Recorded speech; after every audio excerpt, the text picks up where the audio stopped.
Hello friends, welcome to my YouTube channel. Exercise 7.4 से question number 6 करेंगे। The vertices of a triangle ABC are. कोई triangle ABC है, उसके vertices के coordinates दे रखे हैं। ए के कोऑर्डिनेट्स हैं 4 6, बी के हैं 1 5 और सी के हैं 7 2। A line is drawn to intersect sides A B and A C at D and E respectively. एक लाइन खींची गई है जो कि ए बी को और ए सी को डी और ई पे इंटरसेक्ट करती है। यानी ए बी के ऊपर ये जो लाइन काट रही है यहाँ डी पॉइंट है, और ए सी के ऊपर जहाँ ये पॉइंट बन रहा है ये ई पॉइंट है। Such that A D upon A B is equal to A E upon A C. और ये जो लाइन है ना, इसकी वजह से साइड्स में जो रेशियो बन रहा है वो बन रहा है A D upon A B is equal to A E upon A C. ये रेशियो 1:4 का बन रहा है। Calculate the area of the triangle ADE। तो ADE ट्राइंगल, ये जो छोटा वाला ट्राइंगल आपको दिख रहा है, इसका एरिया आपको निकालना है and compare it with the area of triangle ABC। और फिर इस छोटे ट्राइंगल के एरिया को बड़े वाले ट्राइंगल के एरिया से कंपेयर भी करना है। ब्रैकेट में लिखा हुआ है रिकॉल थ्योरम 6.2 एंड थ्योरम 6.6। इस क्वेश्चन के अंदर आपकी 6.2 थ्योरम और 6.6 थ्योरम का भी यूज होगा। चलिए क्वेश्चन की शुरुआत करते हैं। जो इसके अंदर गिवन है वहीं से हम इससे स्टार्ट करेंगे। हमें जो साइड्स की रेशियो दे रखी है ना, इस पे जरा आप फोकस करिए। ये एक ट्राइंगल है, AD और AB का रेशियो बराबर दे रखा है AE और AC के, और ये रेशियो 1:4 है। तो आपने थ्योरम 6.2 पढ़ी होगी चैप्टर 6 के अंदर कि if a line divides any two sides of a triangle in the same ratio. अगर कोई लाइन किसी ट्राइंगल की दो साइड्स को सेम रेशियो में डिवाइड करती है, then the line is parallel to the third side. फिर ये लाइन ट्राइंगल की थर्ड साइड के पैरेलल होगी। यहां भी तो ऐसा ही हो रहा है।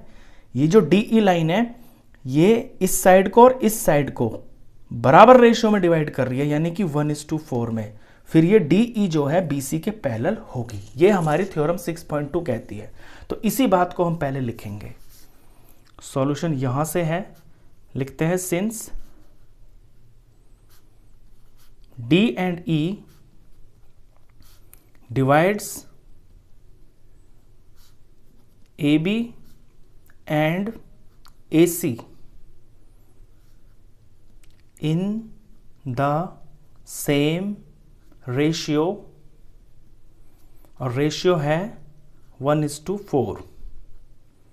देन तो फिर जो DE है वो BC के पैरेलल ही होगा। Then DE parallel to BC। और ऐसा रीजन है थ्योरम 6.2 से। मैं यहाँ पे सिर्फ थ्योरम 6.2 लिख रहा हूँ, आप ब्रैकेट के अंदर ये पूरी थ्योरम मेंशन कर देना। तो ये तो हुआ फर्स्ट पॉइंट इसका। अभी मैं क्या करूँगा कि ये जो छोटा वाला ट्राइंगल ऊपर बना है और ये जो पूरा का पूरा बड़ा ट्राइंगल है, मैं इसको सिमिलर प्रूफ करूँगा। तो now in triangle ADE and triangle ABC, इन दोनों ट्राइंगल के अंदर, क्योंकि DE BC के पैरेलल में ऊपर प्रूफ कर चुका हूं, तो ये कॉरस्पॉन्डिंग एंगल्स हो गए हैं, ये बराबर हो जाएंगे। यानी ये वाला एंगल D और ये वाला एंगल B ये बराबर होगा, क्योंकि जब लाइंस पैरेलल होती है और उन्हें ऐसे कोई लाइन ट्रांसवर्सल काटती है तो कॉरस्पॉन्डिंग एंगल्स बराबर होते हैं। दूसरा, इसमें एंगल A और ये एंगल A ये दोनों ट्राइंगल में आ रहा है। तो छोटे वाले ट्राइंगल के अंदर भी जो एंगल A है और बड़े का भी जो एंगल A है, ये दोनों का सेम है, क्योंकि ये दोनों में ही आ रहा है। इसका मैं रीजन लिख दूंगा कॉमन।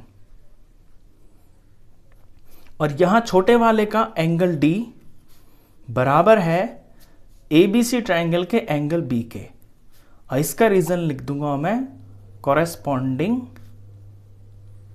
एंगल्स। बराबर इसलिए क्योंकि लाइंस पैरेलल हैं। ये हम ऊपर लाइन को पैरेलल इसीलिए दिखा चुके हैं क्योंकि इसका हमारा यहां पे यूज होगा।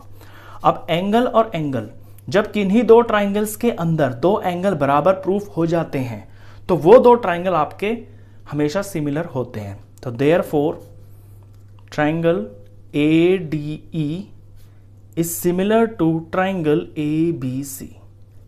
और यहां जो रूल लगा है वो लगा है एंगल एंगल सिमिलैरिटी क्राइटेरिया। तो मैंने इन्हें सिमिलर तो प्रूफ कर दिया।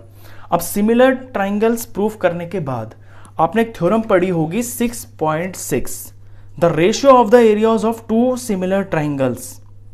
दो सिमिलर ट्राइंगल्स के एरिया का जो रेशियो होता है is equal to square of the ratio of their corresponding side. वो बराबर होता है उनकी करस्पॉन्डिंग साइड के स्क्वायर के बराबर। ये थ्योरम 6.6 आप कर चुके हैं। अब इसी चीज का मैं यहां पे यूज करूंगा। तो area of ADE upon area of ABC, क्योंकि दोनों ट्राइंगल सिमिलर हो चुके हैं तो इनके एरिया का जो रेशियो है ना वो बराबर होगा इनकी करस्पॉन्डिंग साइड के स्क्वायर के बराबर। यानी इसकी करस्पॉन्डिंग साइड क्या होगी, AD हो गया, इसके AD के करस्पॉन्डिंग AB होगी, तो AD अपॉन AB। और ये जो रेशियो है ये हमें यहां पे दिया हुआ है 1/4 का, ये इसके स्क्वायर के बराबर होगा। तो ये वैल्यू 1/4 है, इसका जब हम स्क्वायर करेंगे तो ये वैल्यू आ गया 1/16। ये मैं इक्वेशन नंबर 1 रख दूंगा, ये आगे चल के मेरी काम आएगी। अभी मैं क्या करूंगा कि एरिया ऑफ ट्राइंगल ABC में निकाल लूंगा। ABC का जो एरिया है वो मैं निकालूंगा कोऑर्डिनेट ज्योमेट्री का यूज करके और एरिया ऑफ ट्राइंगल का फॉर्मूला लगा के। तो मुझे मेरा ABC का एरिया पता चल जाएगा। और फिर ये जो इक्वेशन आपको दिख रही है ना नंबर 1, इसके अंदर ABC के एरिया की वैल्यू मैं यहां पे रख दूंगा, तो क्रॉस मल्टीप्लाई होकर ADE का एरिया निकल आएगा जो कि मुझे निकालना है। तो अब हम ये करेंगे कि ABC का एरिया निकालेंगे। तो एरिया ऑफ ट्राइंगल ABC, क्योंकि कोऑर्डिनेट्स दे रखे हैं तो कोऑर्डिनेट ज्योमेट्री से जो फॉर्मूला है एरिया ऑफ ट्राइंगल का वो लगाएंगे। फॉर्मूला होता है हाफ, यहां पे x1 होता है और ये ब्रैकेट बनता है, प्लस यहां पे x2 होता है और ये ब्रैकेट बनता है मल्टीप्लाई में, प्लस यहां पे x3 होता है और ये ब्रैकेट बनता है मल्टीप्लाई में। अब ब्रैकेट में क्या होता है कि हम y से शुरू करते हैं, y2 से, y2 माइनस y3, फिर y3 माइनस y1, फिर y1 माइनस y2। ये एक पैटर्न है याद करने का, इसलिए मैंने इसको ऐसे लिख के दिखाया। अब यहां जो x1 x2 और x3 होते हैं और ये y1 y2 y3 होते हैं, ये वर्टिसेस जो होती है ना, ये जो पॉइंट्स होते हैं इनके कोऑर्डिनेट्स ही होते हैं। फॉर एग्जांपल मैं a को 1 मानता हूं, यहां पे ऐसे समझिए कि ये जो a है ये मैंने पहले ले लिया तो ये 4 6 है, b को मैंने सेकंड ले लिया ये 1 5 है, c को मैंने ले लिया है 7 2, ये c के कोऑर्डिनेट्स हैं। अब जिसे मैंने पहले लिखा है वो मेरे 1 हो गए, जिसे मैंने बाद में लिखा है सेकंड नंबर पे वो 2 हो गए, जिसे मैंने तीसरे नंबर पे लिखा है वो 3 हो गए। तो यहां से x1 x2 और x3 4 1 7 हो गए। तो पहले तो मैं इन्हें लिख लेता हूं हाफ, x1 की जगह मैं लिखूंगा 4, ये y वाली चीज मैं बाद में लिख लूंगा, x2 की जगह लिख लूंगा 1 और x3 की जगह लिख लूंगा मैं 7। ये सिंपली सवाल को करने का एक तरीका है, इससे गलती होने के चांस कम होते हैं। अब मैं वैल्यूज रखता हूं y की, तो y2 और y3, तो ये मेरे 2 हैं, ये चीजें मेरी 2 हैं और ये 3 हैं और ये 1 है। तो y तो ये होता है, पहला नंबर x का होता है, दूसरा y का होता है। तो यहां y2 जो है वो 5 है, 5 माइनस 2, y2 माइनस y3 यानी 5 माइनस 2, फिर y3 माइनस y1 तो 2 माइनस 6, इसके बाद है y माइनस y2 तो y1 हो गया है 6 और y2 हो गया है 5, तो 6 माइनस 5।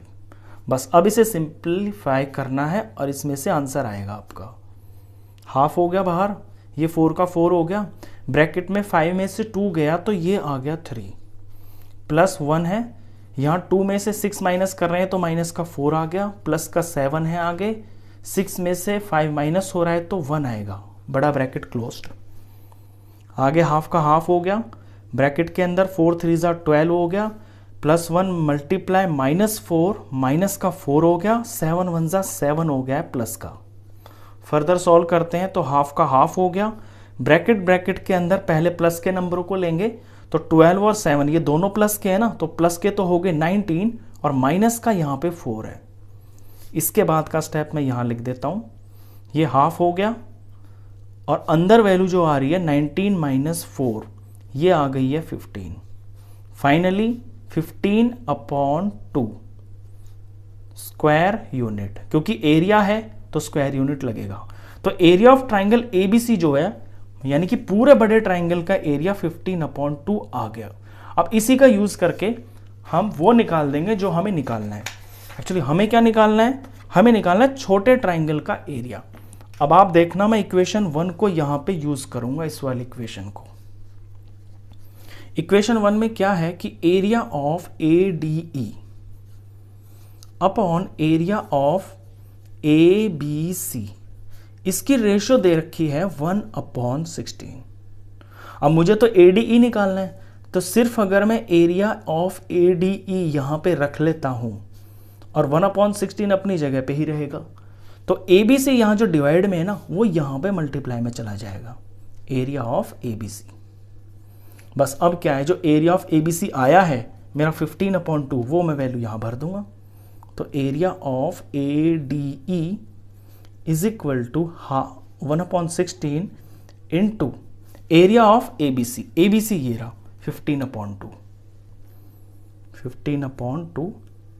इसे सॉल्व करेंगे तो ये आ गया है 15, कट तो कुछ रहा नहीं है, 15/32। एरिया आया है तो स्क्वायर यूनिट। तो ये मैंने इस तरह से छोटे वाले ट्राइंगल का एरिया निकाल दिया। अब इसके अंदर कहता है कि इनको कंपेयर भी करो। वैसे तो कंपेयर ऑलरेडी हो चुके हैं, क्योंकि यहां जो हमने थ्योरम लगाई है ना, ये जो थ्योरम लगी है यहां पे 6.6, कंपेयर तो ये यहीं पे हो गए, क्योंकि जो रेशियो है ना इनकी वही तो कंपैरिजन है। लेकिन फिर भी लास्ट में आप लिख सकते हैं कि कंपैरिजन यही है कि area of ADE ratio area of ABC ये बराबर है 1:16 के। बस क्वेश्चन खत्म। तो इस वीडियो में बस इतना ही। नेक्स्ट क्वेश्चंस के लिए मिलते हैं फिर नेक्स्ट वीडियो में, तब तक के लिए गुड बाय।